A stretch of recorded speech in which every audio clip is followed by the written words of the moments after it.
Tes. Siswa kelas 10 semua, selamat pagi, Om Swastiastu. Hari ini kita berjumpa lagi dalam pembelajaran. Nah, Pak akan lanjutkan materi kita ke struktur organisasi. Setelah kita bahas materi ini, Pak harapkan anak-anak nanti bisa menganalisis atau bisa membedakan jenis-jenis struktur organisasi, kemudian struktur organisasi itu apa sih? Gitu ya. Nah, anak-anak, kita bahas dari pengertian organisasi dulu. Nah, kemarin Pak sudah bahas juga di awal.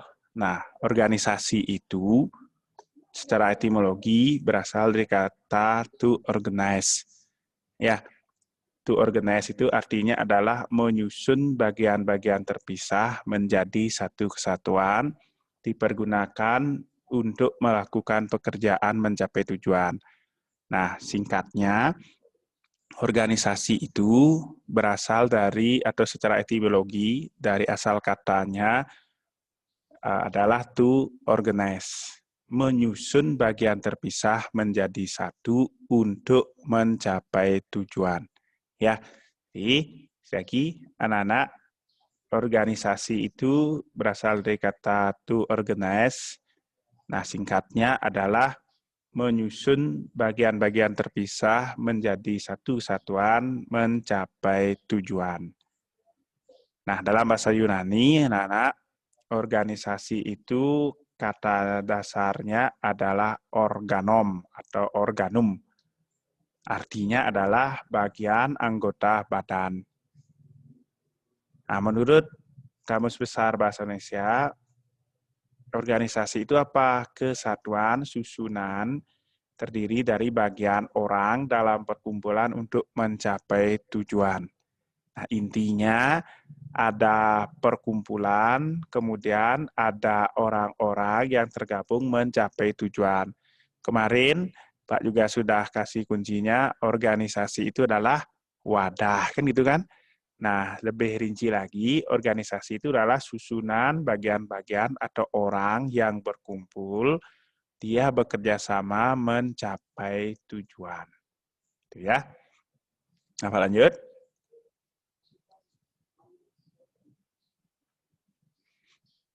Nah, menurut para ahli, ini paling sering juga Pak tanyakan, pertama itu menurut Skin.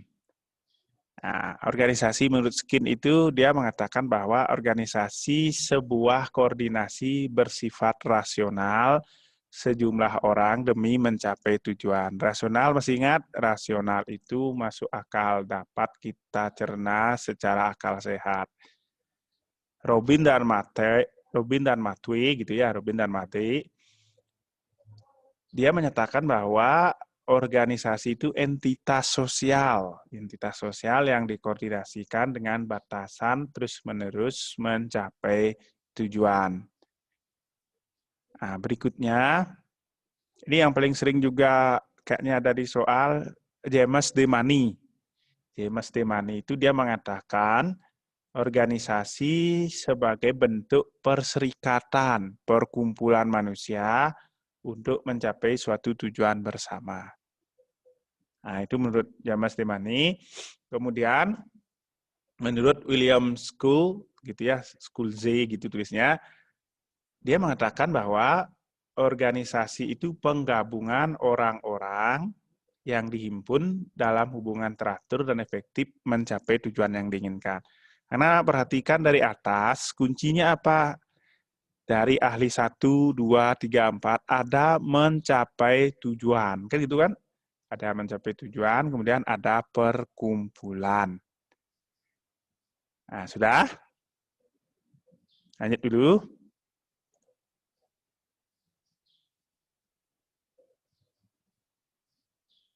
Nah, ada juga menurut Chester E. Barnard gitu, tulisnya nama orangnya Chester E. Barnard. Dia mengatakan bahwa organisasi itu suatu sistem mengenai usaha-usaha kerjasama yang dilakukan oleh dua orang atau lebih.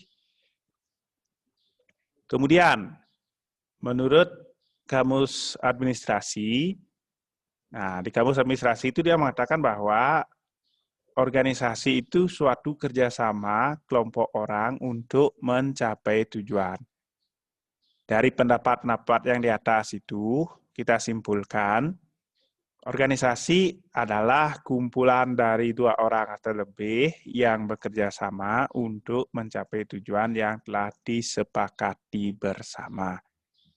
Ya, jadi lagi dari pendapat-pendapat di atas, nah kita simpulkan organisasi itu adalah kumpulan dari 2 orang atau lebih yang bekerja sama untuk mencapai tujuan yang telah disepakati bersama.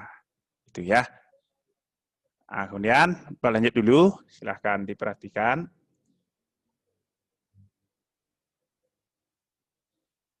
Unsur organisasi. Nah, tolong disimak dulu. Unsur organisasi pertama harus ada kumpulan 2 orang atau lebih.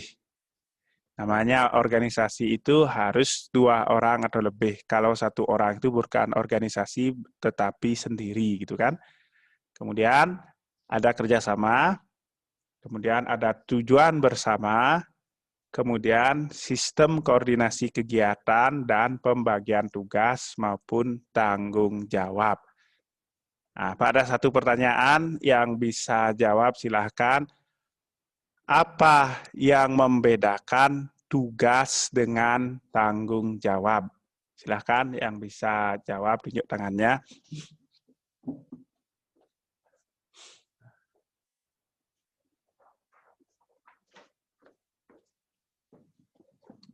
Ya, silahkan. Yang mau menyampaikan pendapat, silahkan tunjuk tangannya. Pak punya pertanyaan, apa yang membedakan tugas dan tanggung jawab? Oke, ada 8 orang. Yang pertama masuk nih Komang Tisha. Silahkan Komang Tisha 10 habis 9. Berikan, Pak. Jadi, tanggung jawab merupakan kesadaran diri manusia terhadap semua tingkah laku dan perbuatan yang disengaja. Tanggung jawab juga harus berasalah dari dalam hati dan kemauan diri sendiri atas kewajiban yang harus dipertanggungjawabkan. Sedangkan tugas merupakan sesuatu yang wajib dikerjakan atas sesuatu perintah yang telah ditentukan untuk dilakukan. Dan tugas harus dijalankan sesuai dengan fungsi masing-masing. Terima kasih. Oke, tugas harus dijalankan. Kemudian tanggung jawab apa tadi? Tanggung jawab merupakan kesadaran diri manusia terhadap semua tingkah laku dan perbuatan yang disengaja. Tanggung jawab juga harus ya. berasal dari dalam hati. Oh iya. Oke, terima kasih Tisha. Kemudian Agus Kurniawan, silahkan. 10 AP 10 ya, 10 AP 10, absen 5. Silahkan Agus Kurniawan, apa yang membedakan tugas dan tanggung jawab?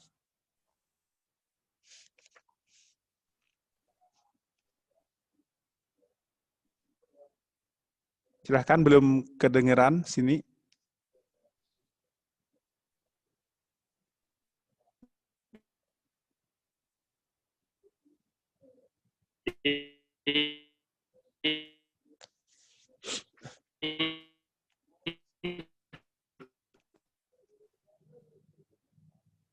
Agus Kurniawan, dengar suara Pak ya? Dengar? Oke, coba Pak ganti dulu, nanti belakangan ya. Mungkin sinyalnya.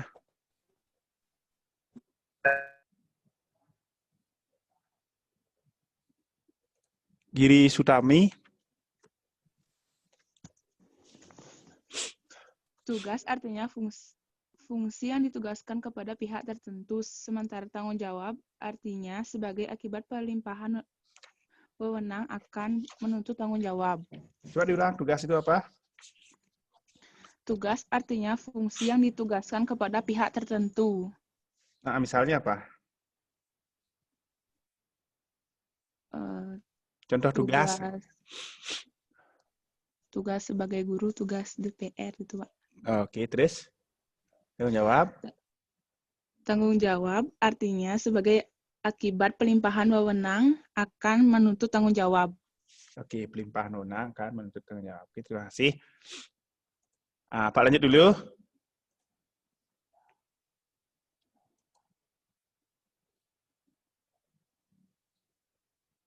Prinsip organisasi, silakan diperhatikan. Prinsip organisasi itu ada berapa? 1, 2, 3, 4, 5, 6, 7, 8 ya. Ada 8, anak-anak perhatikan. Pertama, ada otoritas yang jelas dari puncak sampai terbawah. Otoritas itu artinya kewenangan. Otoritas itu artinya kewenangan atau otoritas itu juga bisa berarti hak untuk memberikan perintah. Itu namanya otoritas. Memberikan perintah, memberikan tugas, itu namanya otoritas.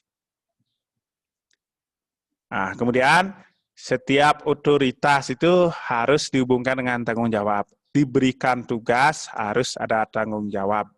Ya, itu Pak Kira semua juga harus punya tanggung jawab. Kemudian ada pengawasan yang tepat. Nah, harus ada pengawasan yang tepat. Kemudian pengawasan pusat dan desentralisasi. Bedanya apa? Bedanya kalau pusat itu artinya semua dilakukan, misalnya gini, ada kantor cabang, ada kantor pusat. Kalau dia terpusat, semua kegiatan baik yang di pusat maupun di kantor cabang dilakukan di satu tempat. Itu namanya terpusat. Kalau desentralisasi artinya pembagian ke cabang-cabang. Itu desentralisasi. Kemudian, tidak terlalu banyak ada tingkatan manajemen. Kemudian ada garis vertikal maupun horizontal. Vertikal dari atas ke bawah, horizontal dari kiri ke kanan. Dan juga sebaliknya. Prioritas dan tanggung jawab harus dirumuskan menggunakan prinsip spesialisasi dengan sebaik-baiknya. Spesialisasi itu apa? Penempatan orang. Right man on the right place. Di orang kan ditempatkan pada tempat yang sesuai. Kalau dia pinter misalnya komputer, kasihlah dia di bagian ngurusin komputer. Pintar ngomong, pintar berbicara, berdialog, kasih dia menangani misalnya di kantor depan. Dan dia pintar apa namanya mengemudi, suruh dia sebagai supir. Apa yang terjadi jika bekerja tidak pada spesialisasinya, tidak pada sesuai kemampuannya? Bisa sih, cuman nanti hasilnya kurang maksimal. Kemudian ada pertanyaan, kan bisa dipelajari Pak, apa yang nggak bisa dipelajari? Memang sih ada ungkapan seperti itu, apapun bisa dipelajari, tapi kan kita perlu waktu. Ngajarin orang yang memang sama sekali nggak bisa, itu perlu waktu lebih lama dari ngajarin orang yang sudah setengah bisa, maupun memang dia sudah bisa. Gitu ya. Itu prinsip organisasi. Berikutnya, silakan disimak. Yang harus diperhatikan dalam nyusun organisasi ada 4. Kamu perhatikan. Pertama, pengelompokan secara tepat. Nah, itu sudah Pak singkat. Pengelompokan pekerjaan boleh, pengelompokan secara tepat. Memberi tugas secara sesuai. Atau memberi tugas setiap personel dengan sesuai. Mengatur wewenang dan tanggung jawab kerja yang baik. Itu nomor 3. Mengatur wewenang dan tanggung jawab kerja yang baik. Kemudian, mengatur fasilitas kerja yang diperlukan. Ya, mengatur fasilitas kerja yang diperlukan.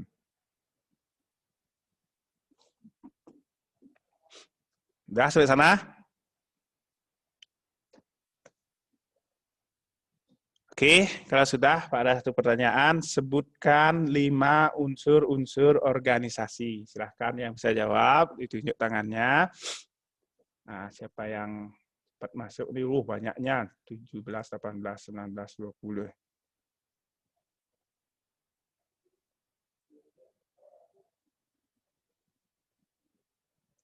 Ninyoman Nita, silahkan. Unsur-unsur organisasi yaitu 1. Kumpulan 2 orang atau lebih, kerjasama, tujuan bersama, sistem koordinasi kegiatan, dan pembagian tugas dan tanggung jawab personel. Pembagian tugas dan tanggung jawab personel. Oke. Lagi satu, Pak tanyakan.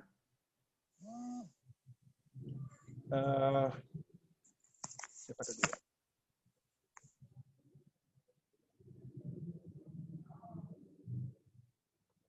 Nah, lagi satu, Pak tanyakan yang gampang. Jelaskan pengertian organisasi menurut James Limani. Silakan. Tunjuk tangannya.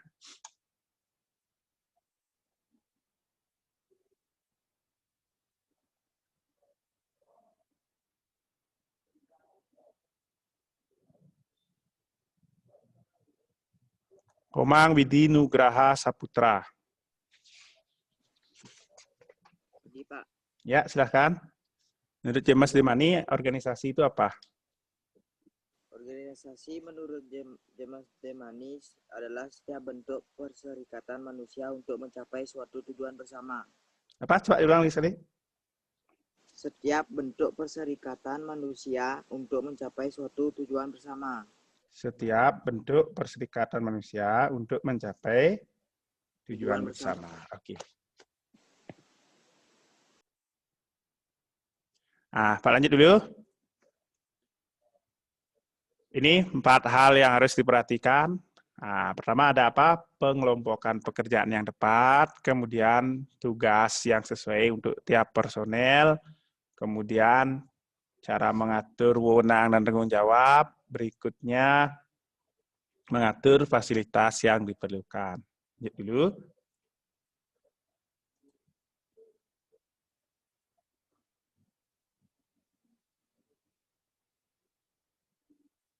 Tahapan kerja dalam organisasi, kalian perhatikan ada 6.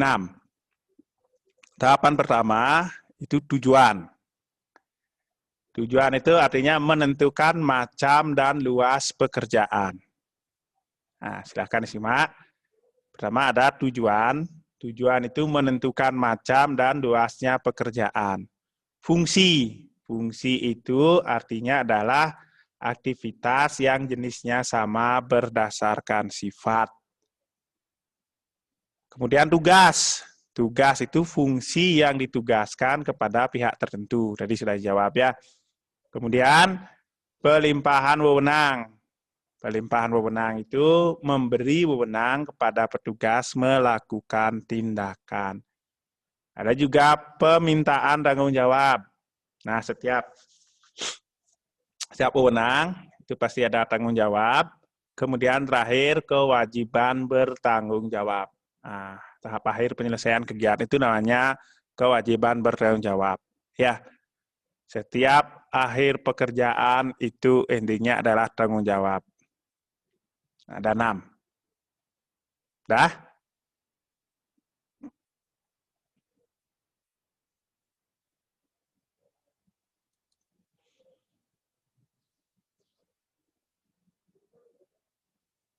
Berikutnya, komitmen organisasi. Silahkan disimak dulu. Komitmen pertama itu ada namanya komitmen efektif. Nah, komitmen efektif, keterikatan emosional, dan keterlibatan dalam organisasi. Itu namanya komitmen efektif. Apa itu komitmen efektif? Komitmen efektif adalah keterikatan emosional dan keterlibatan dalam organisasi. Komitmen yang kedua, namanya adalah komitmen berkelanjutan. Komitmen berdasarkan kerugian yang berhubungan dengan keluarnya karyawan dari organisasi. Komitmen berkelanjutan adalah komitmen berdasarkan kerugian yang berhubungan dengan keluarnya karyawan dari organisasi. Berikutnya, yang nomor 3, itu ada komitmen normatif. Komitmen normatif adalah perasaan wajib untuk tetap berada dalam organisasi, karena memang harus begitu. Tindakan tersebut merupakan hal yang benar yang harus dilakukan. Atau singkatnya, komitmen normatif itu perasaan wajib berada dalam organisasi. Dia merasa sebagai bagian dari organisasi. Nah, sudah? Komitmen ada 3. Berikutnya,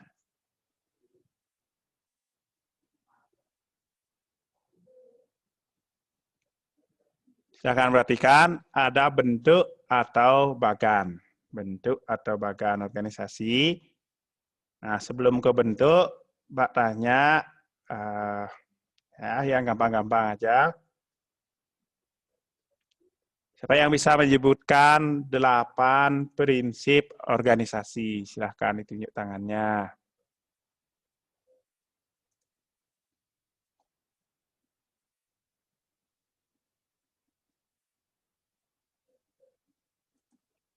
Komang Trisna Purnama, silahkan.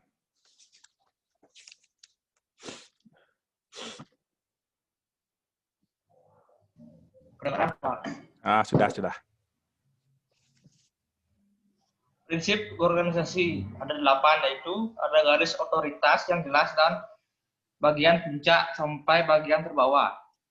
Otoritas harus dihubungkan dengan tanggung jawab. Yuk.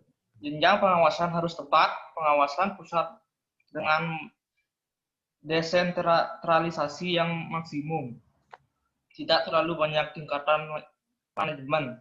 Adanya garis komunikasi yang baik secara vertikal maupun horizontal.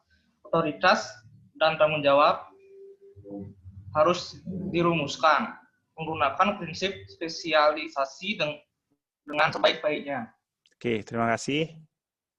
Berikutnya lagi satu, Pak tanyakan, sebutkan 4 hal yang harus diperhatikan dalam menyusun organisasi. Silahkan Pak tunjuk aja. Dika Sastrawan, 10-5.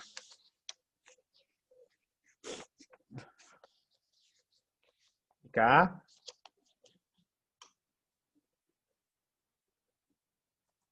Dika Sastrawan, dengar? Oke, Pak ganti kalau gitu ke Wayan Susila, P8. Hal-hal yang harus diperhatikan dalam menyusun organisasi. 1. Pengelompokan pekerjaan harus dilakukan dengan tepat. 2. Bagaimana cara memberikan tugas pada tiap personel dengan sesuai. 3. Mengatur hubungan-hubungan dalam organisasi, kaitannya dengan bagaimana cara mengatur wewenang dan tanggung jawab kerja yang baik.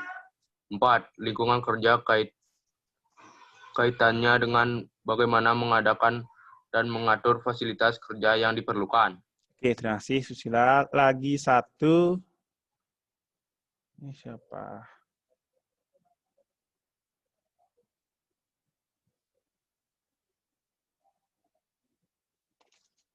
HP2, Ninyoman Nita. Silahkan. Dengar? Ninyoman Nita, dengar?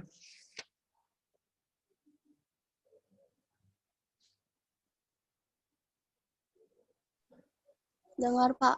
Oke, Nyomanita, Pak tanyakan, sebut dan jelaskan 3 komitmen organisasi. Yang pertama ada komitmen efektif, yaitu keterkaitan emosional dan ketertiban dalam organisasi. Yang kedua, komitmen berkelanjutan, yaitu komitmen berdasarkan kerugian yang berhubungan dengan keluarnya karyawan dan dari organisasi. Yang ketiga, komitmen normatif, yaitu perasaan wajib untuk tetap berada dalam organisasi karena memang harus begitu. Tindakan tersebut merupakan hal yang benar dan harus dilakukan. Oke, terima kasih. Mbak lanjut dulu. Bagan atau bentuk bagan organisasi. Nah, pengertiannya, bagan organisasi adalah suatu bentuk tulisan atau lukisan yang menunjukkan segi-segi pentingnya dari suatu organisasi, fungsi, hubungan, pengawasan, serta wewenang. Bagan organisasi juga dapat diartikan sebagai gambaran grafis struktur organisasi. Ya, lagi, bagan organisasi adalah bentuk tulisan. Bisa dia berupa tulisan, bisa juga berupa lukisan. Nah, dia menunjukkan segi-segi penting dari suatu organisasi. Fungsi utamanya, hubungannya, kemudian sampai pengawasan maupun wewenangnya. Bagan organisasi juga dapat diartikan sebagai sebuah gambaran grafis dari struktur organisasi. Pernah lihat struktur organisasi? Pak yakin jawabnya pernah. Mungkin struktur organisasi kelas, struktur organisasi pemuda barangkali ya, dan struktur yang lain. Nah, berikutnya.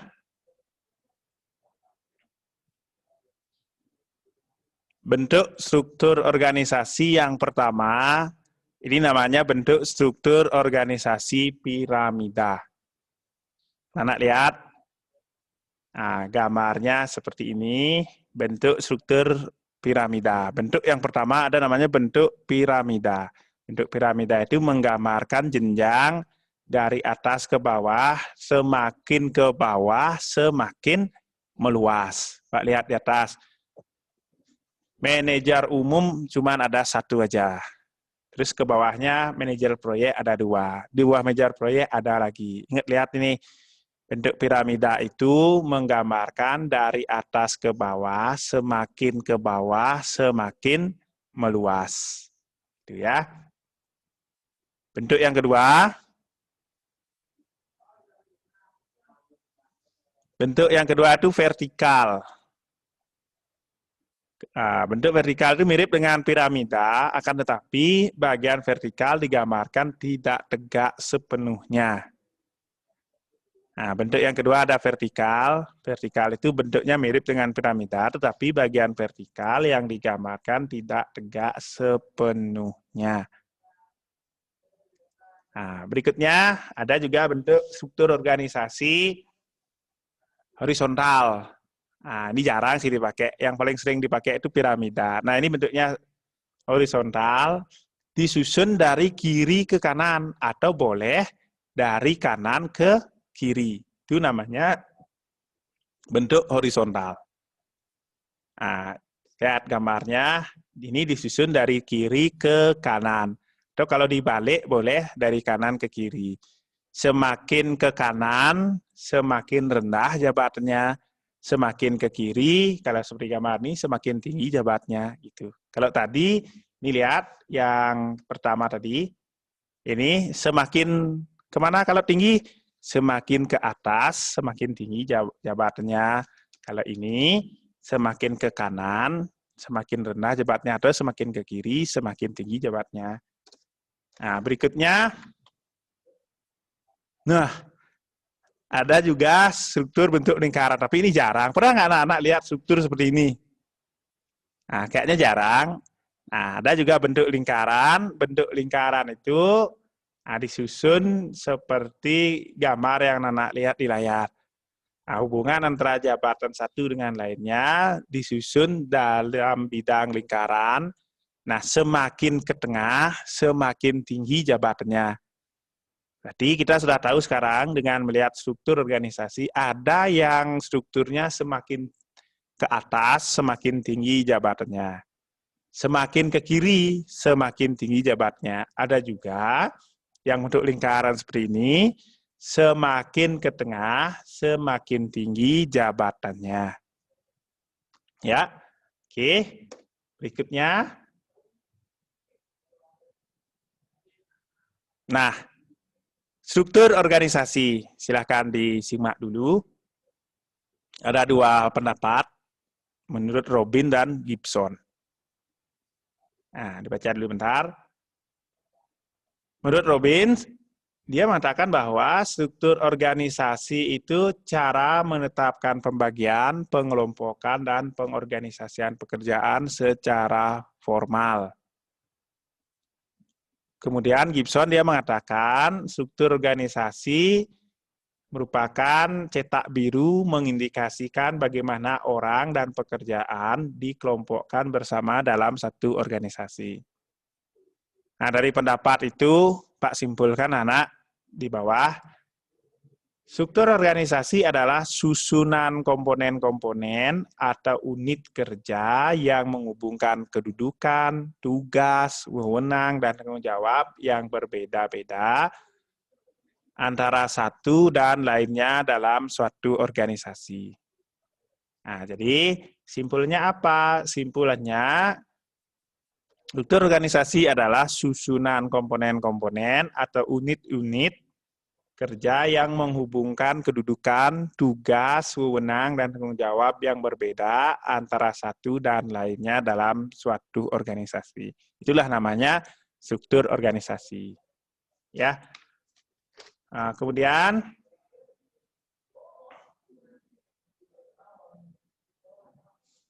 berikutnya elemen struktur organisasi ada 4, silahkan dilihat. Pertama, spesialisasi pekerjaan. Spesialisasi itu pembagian tugas sejauh mana tugas itu dibagi dalam pekerjaan. Itu namanya spesialisasi.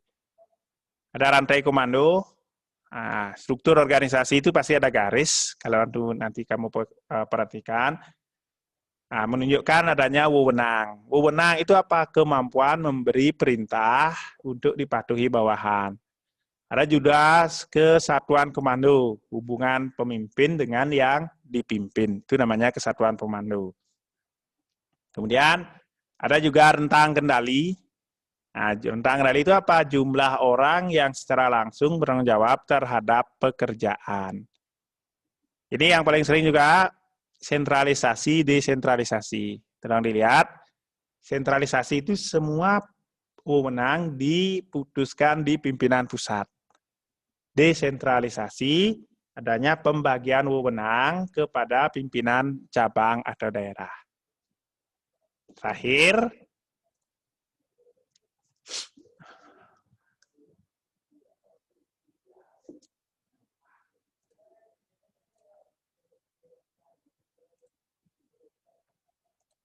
nah itu anak terakhir yang Pak sampaikan. Ada elemennya tadi ada 4. Ya, ada apa? Spesialisasi pekerjaan, rantai komando, rentang kendali, dan sentralisasi maupun desentralisasi. Nah, dari yang kita bahas pada pertemuan kali ini, anak-anak, pertama, Pak simpulkan, anak kita sudah bahas tentang organisasi. Nah, silahkan dibaca-baca lagi, itu nanti dicek barangkali rekamannya. Organisasi itu secara etimologi, bahasa Yunani maupun KBBI. Kemudian kita juga sudah bahas tadi bentuk-bentuk. Bentuk-bentuk yang paling umum itu dipakai adalah bentuk piramida. Ini, ya dimanapun lihat struktur organisasi, barangkali di pemuda, di Banjar, di kelas, biasanya dia pakai bentuk piramida. Nah, Pak hampir nggak pernah ngelihat bentuk organisasi seperti ini di kehidupan kita. Tapi memang ada, cuman jarang di sekitar kita. Nah, terakhir kita sudah bahas elemen struktur organisasi ada 4 ya. Nah, untuk pertemuan kali ini Pak cukupkan sampai sini. Nah, silahkan dicek nanti juga DS-nya anak-anak ya. Tadi Pak cek ada beberapa yang belum, mudah-mudahan yang belum jawab UTS nanti tolong dicek juga, jangan sampai UTS yang nggak kejawab. Dan atur waktunya ya, jangan juga buat alasan Pak saya nggak ikut meeting jawab UTS ya, biar sama-sama jalan lah. Ya, kemudian kemarin ada juga ya Pak nggak nggak habis pikir sih, ada yang buat UTS dapatnya 0. Kayaknya secara gini kecil sekali, kan udah dikerjain dari rumah, mau lihat buku, lihat Google, nanya temennya kan bisa. Nggak ketahuan kan, tapi kok ada juga yang dapat 0 gitu. Ya, ada juga yang belum buat. Jadi yang lain jangan ada yang meniru seperti itu sangat merugikan dirimu sendiri ya. Nah, sebelum Pak tutup, selamat untuk anak-anak mengerjakan UTS sampai hari Minggu depan. Semoga nanti hasilnya juga bisa maksimal ya. Terima kasih atas atensinya. Pak tutup dengan Pramosanti. Om Santi. Oke.